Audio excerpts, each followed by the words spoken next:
The forests of India are beautiful places to forage for nutritious greenery. Though the fantastic foliage looks tasty, it may be concealing a predator that's equally appetized by you. If you're a deer that's detected a dastardly ne'er-do-well, what can you do to protect yourself? Such is the plight of the Indian muntjac, but sometimes a borrowed tactic is the right one for the job in life, death, and taxonomy.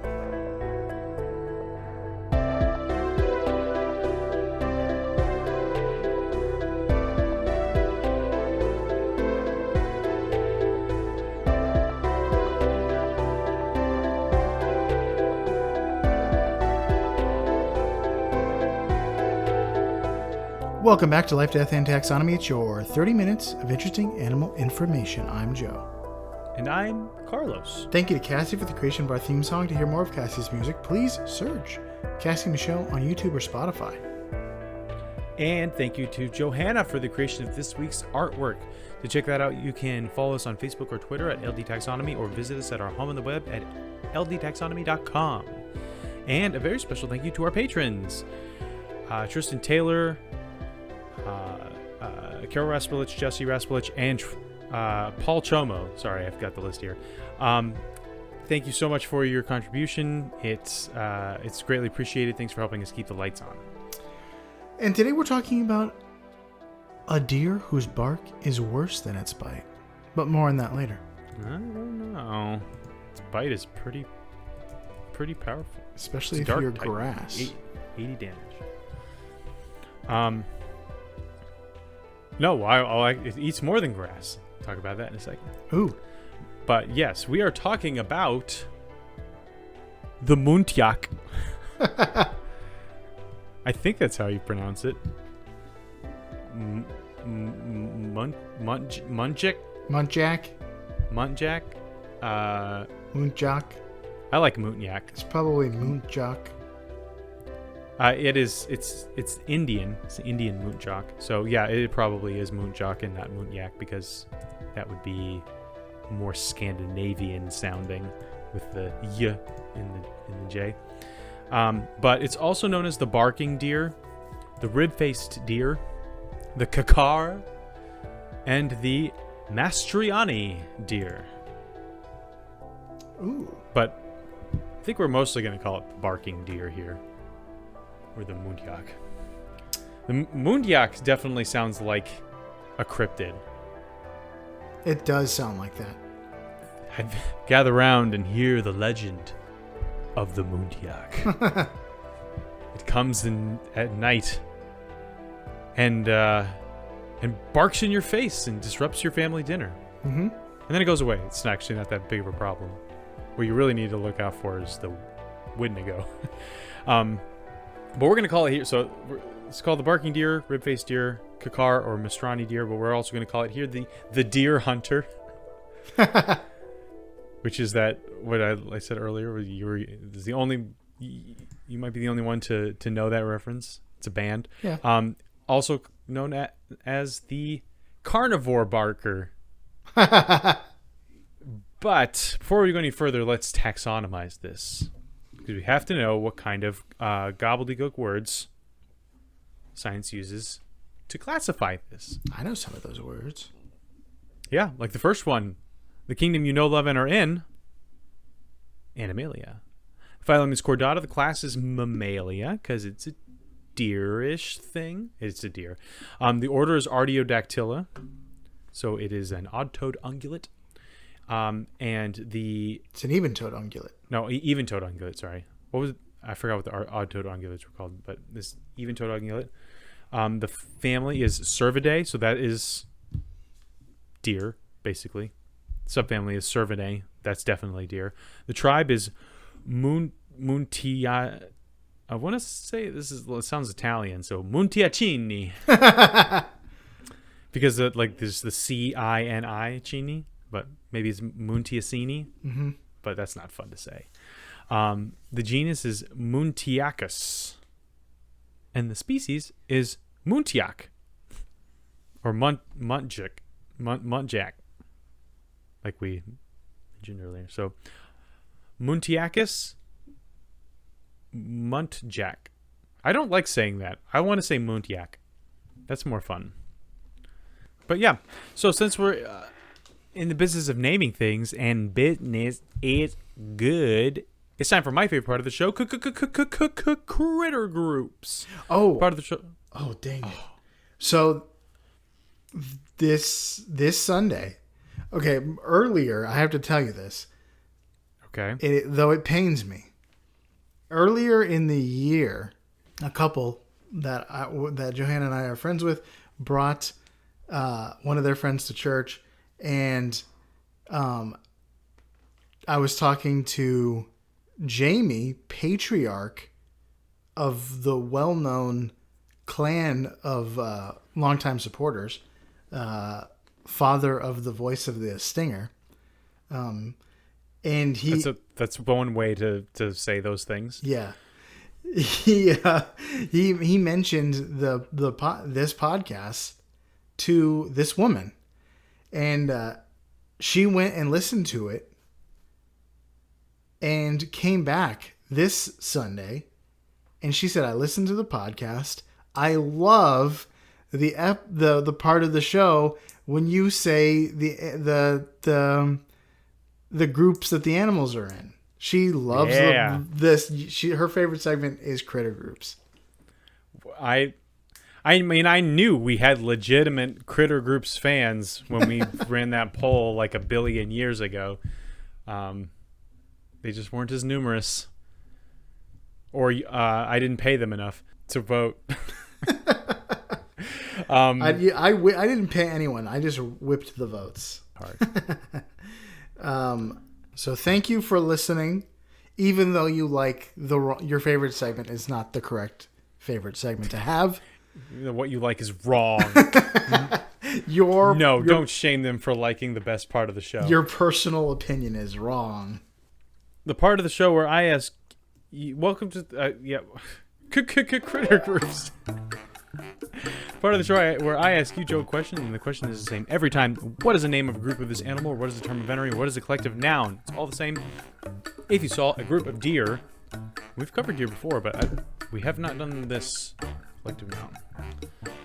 If you saw a group of deer, would you say that's A bilto of deer, B, a rangale of deer, C, a yerp of deer, or D, a thram of deer? A yurte, a thram, a what is the multiple syllable one? No, bilto is the first one. Yeah. The second one is rangale. Rangale. The C is yerp, and D is thram. Rangale, final answer. Ding, ding, ding. You are correct. Why did it have so many syllables when the other ones were monosyllabic? Because all of them sounded like things I could just come up with. I thought you would pick thram for sure. No. There's too many syllables for a term of venery, so it has to be that one. Ugh. Actually, as soon as I said rangale and I went on to yerp, I thought about, like, right now adding some random syllables onto yerp. Like yerpata or something like that. To see if that would... Because I was like, oh, no, rangale is kind of sticking out like a sore thram. But I like thram. If it's not already a term of venery, I want it to be a term of venery for something that doesn't already have one. Thram is good. Yeah. Would you like to know what this thing looks like? Sure. Well, there isn't much to say. The barking deer definitely looks like a totally normal deer with absolutely no demonic Wendigo features whatsoever. On to the next segment. No, it actually has more of an antelope figure than a deer figure, I think. It's got short red-brown hair. Some would say fur, but I'll say hair. It's got long, thin legs and short white tail, kind of like white-tailed deer. Their legs tend to be darker, especially for males. They have darker fur on them. They have wider underbellies and necks, and the coloration actually changes with the seasons. But there's quite a bit of sexual dimorphism And that means that the males look very different from the females. So males have what I can only describe as a baboon demon deer face. They have black fur on their nose and forehead, but their skulls are very well defined. Yes. They create these like really sharp contours around their cheekbones and foreheads, almost like they're wearing some sort of like mask over their face. They also have these two fleshy folds in between their eyes that look like rolled up Play-Doh cigar slugs. And but these are scent glands, large scent glands. A lot of what the muntjac does for its territory is it's able to mark it with scents, and then it's able to easily tell from a distance whose territory is whose. But they look really weird. These like Play-Doh slugs in the middle of their crazy death mask. They also have a pair of antlers, the bottom half of which are covered in this layer of skin and fur, called these things are called pedicels. Fine. Make of that what you will. So they basically look like normal deer except for their face slugs and hairy horn tubes. And females, in the contrast, have much more of a cute deer aesthetic. So there's Clarice, and then there's the Wedniga. Males and females, you can spot them from a distance. But these are actually relatively small for being in the deer family. But how small are they, Joe? Good question. Welcome to the Beloved Measure Up segment, the official listener's favorite part of the show, lest we forget.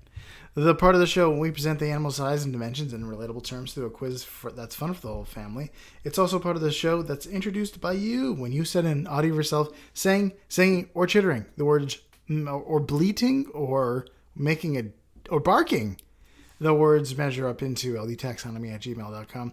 We don't have a new measure up intro this week, so we're going to delve into the archives to revisit our greatest hits. So last week, the podcast was so easy to edit, and I think we were just on the ball. Every once in a while, it's like hitting a baseball in the perfect sweet spot. Yep. And it feels like it didn't even touch the bat, but it goes into the next county. And whenever, sometimes I think the reason for that is that we get listener interaction and it just gasses us up. It puts fuel in our tanks. Yeah, I think so too. And last week we got to hear from Nora, and she told us a story about spider goats. So send in your animal stories, send in your measure ups, send in. It helps us be better hosts. Yeah. Yes. And it helps Joe with the editing. Oh yeah, it definitely does. No dead air, just smooth sailings. But we don't forget our roots, you know. So let's go back to one of the earliest measure up intros on record. Without further ado, the listener's favorite part of the show.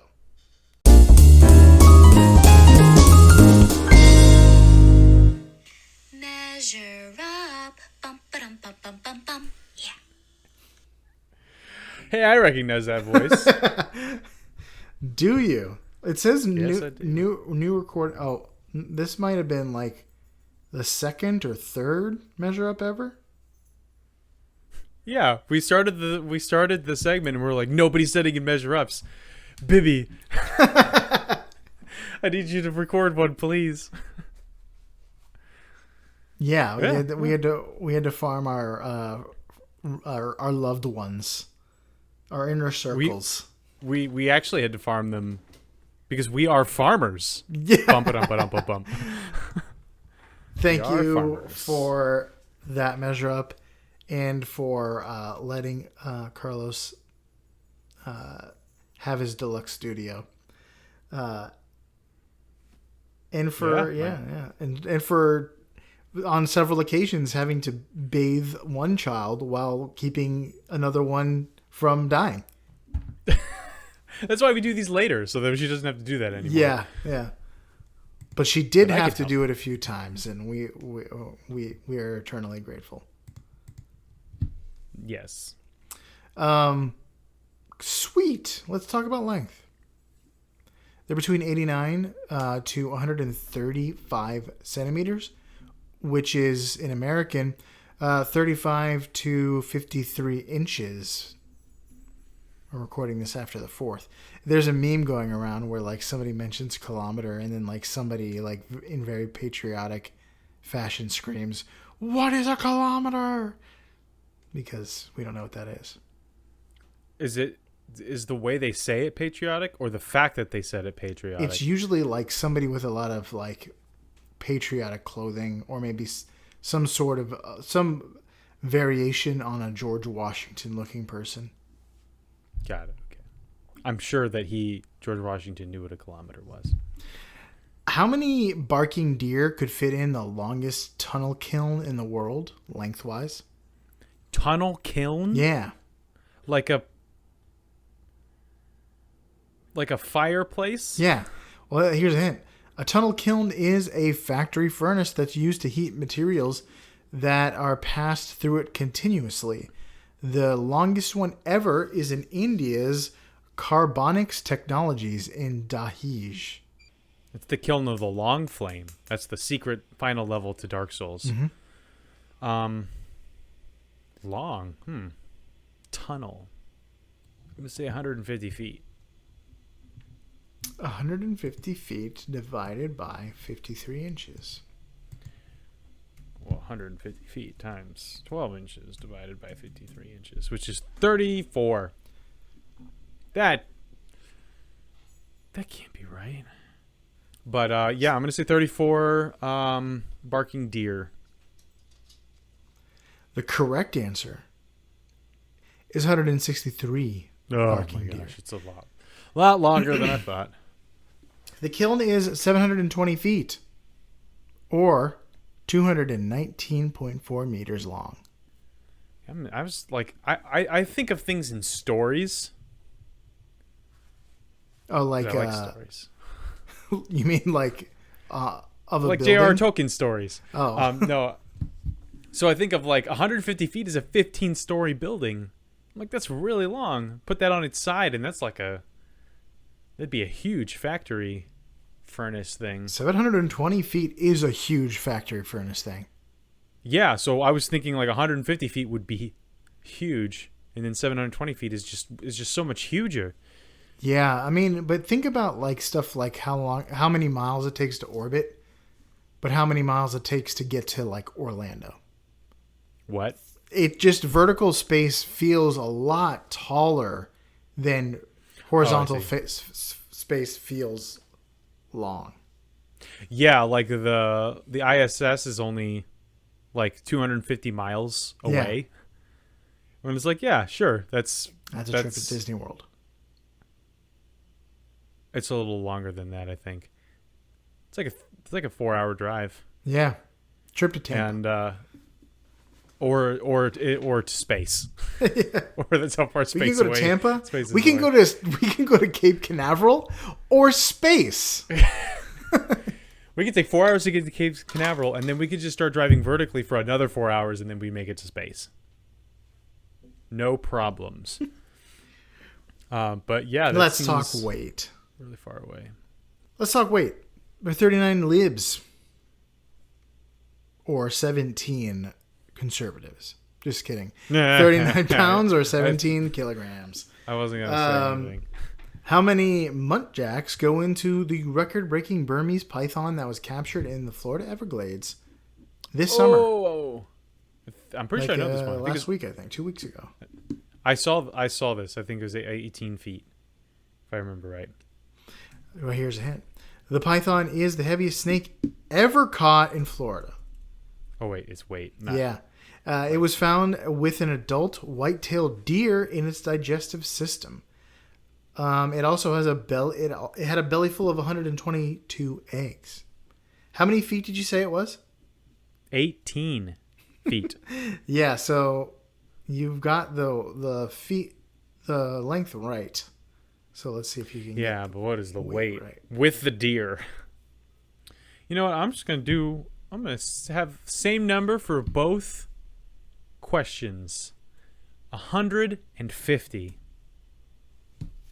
150 muntjacs. But it had a whole deer in it? Oh, probably a baby one, right? A full-grown white-tailed deer. Okay, well, that's probably 150 pounds on its own. Well, I'm not sure. Like, I don't know how digested it was. They might have just found bones.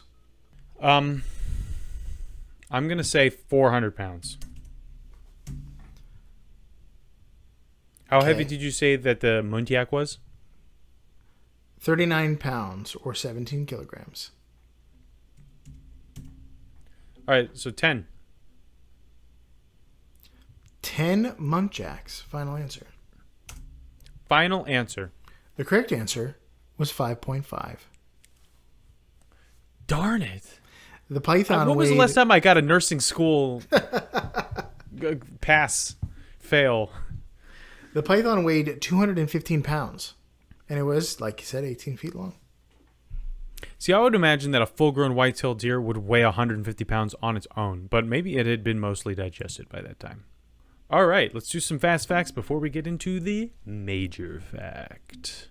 So the Indian muntjac, or the barking deer, although barking deer is the entire genus, but I imagine that's what the major fact is about.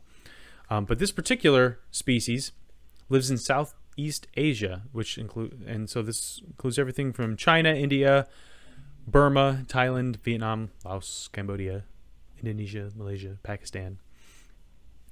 I'm probably forgetting some, but yes, the entire most of Southeast Asia, not all the way out into like Papua New Guinea or any of that stuff, but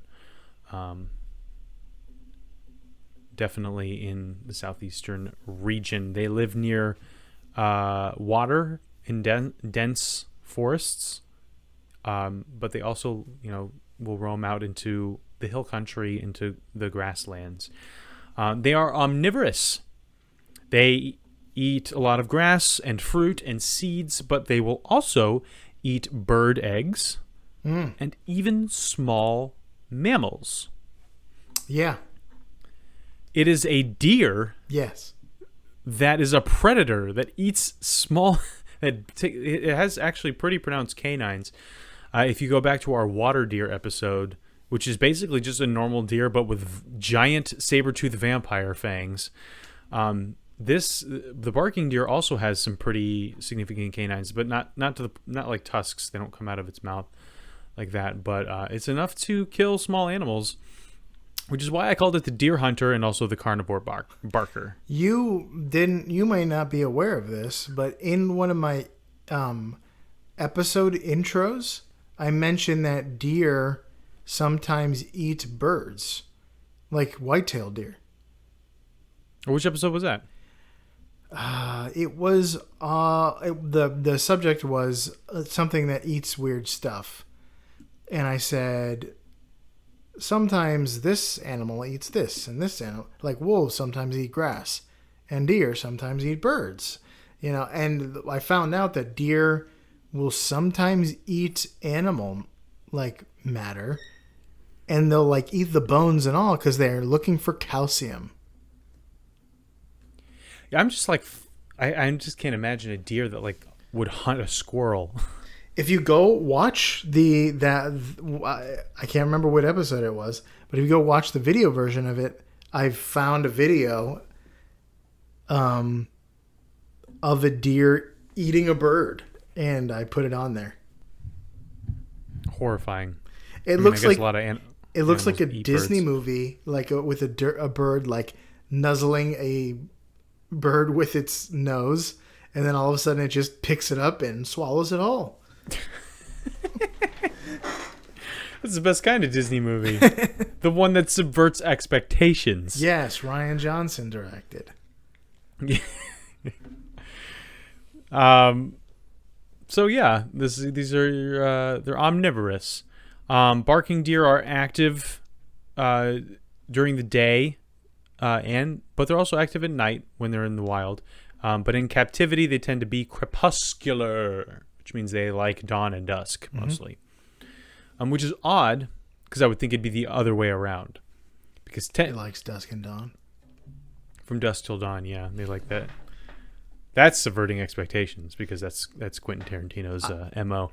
But I would think that an animal in the wild would be more likely to be crepuscular or nocturnal, in order to avoid predators or high predator traffic times of the day. And then if they're in captivity, then they're more active in the day and night when it doesn't matter about predators. But this seems to be the opposite. They do have territories that they mark with their scent glands, but they are not super territorial. They don't. They will fight over females, or males will fight over females, but they don't instantly attack other males in their territories, and sometimes their territories overlap. And overall, they're not like, they don't form large rangales. But it usually gets up to be about like 4 or 5 individual barking deer. And that's all I got for the fast facts. I will hand it over to you, pass that baton for the major fact. Okie dokie. Well, isn't it funny that even Ryan Johnson's first name subverts expectation in the way it's spelled? It's Rian. He was born to subvert expectations. Let's get into the major fact. I'm calling barking from the wrong source. Okay. I could have just called it barking up the wrong tree. You could have done that too. Barking deer are so called because their call sounds remarkably like a bark. In fact, let me play this for you because it is quite remarkable how bark-like it is. Quite remarkable. If you do say so yourself. And I do. You know I do. Indeed.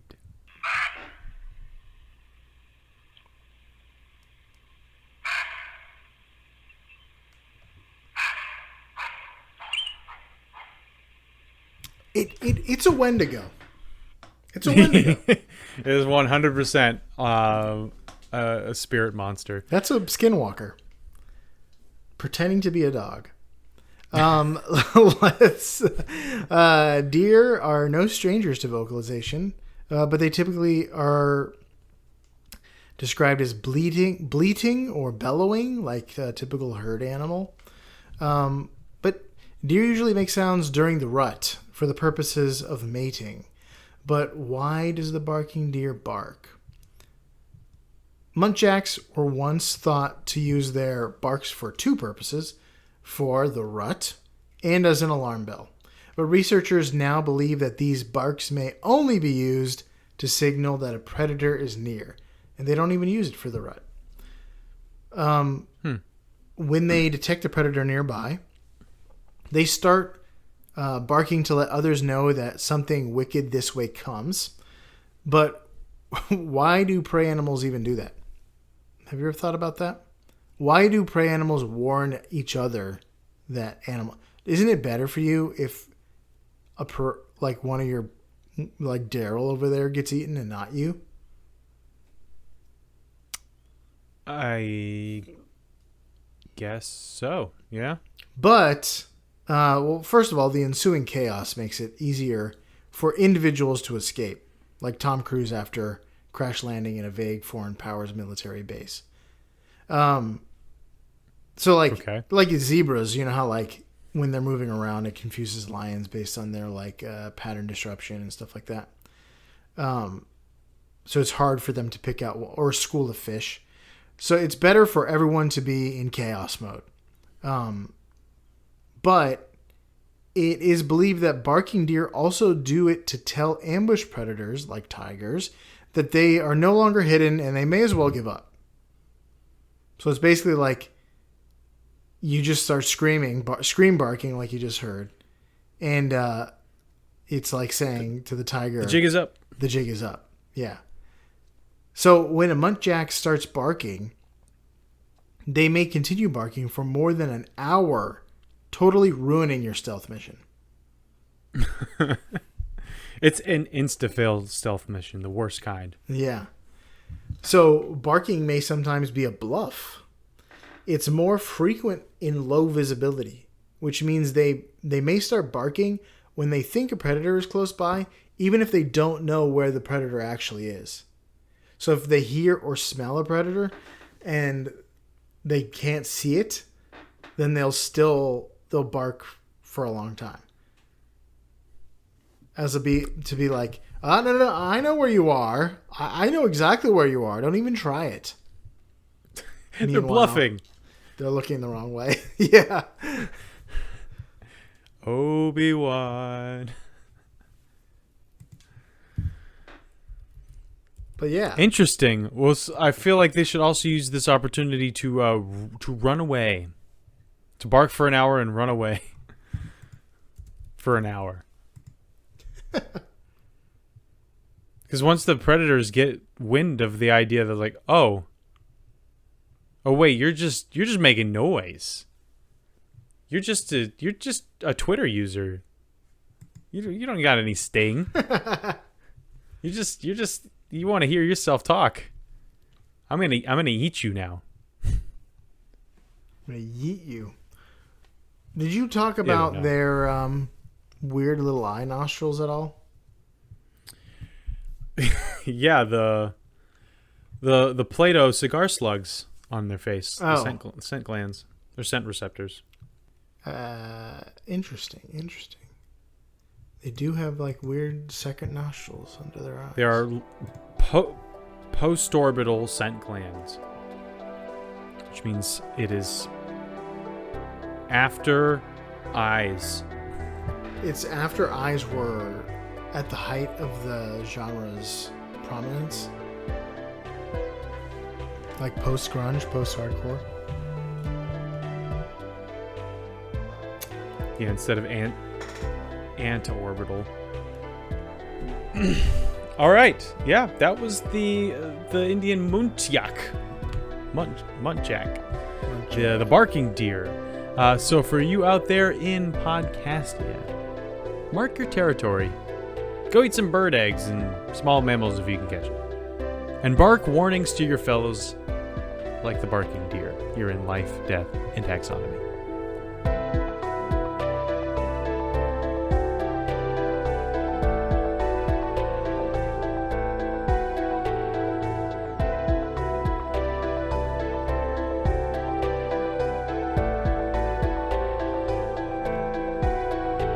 Hey Taxonomy Titans, I just want to remind you that we now have a Patreon. Patrons can see full video episodes and get shoutouts on the show. But ultimately, it's a way for you to help us cover some costs and get even better.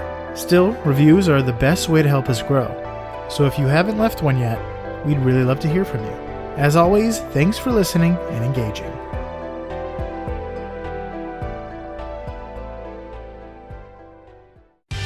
Life, Death, and Taxonomy is my favorite in the world podcast. That one's going to be a nightmare to edit.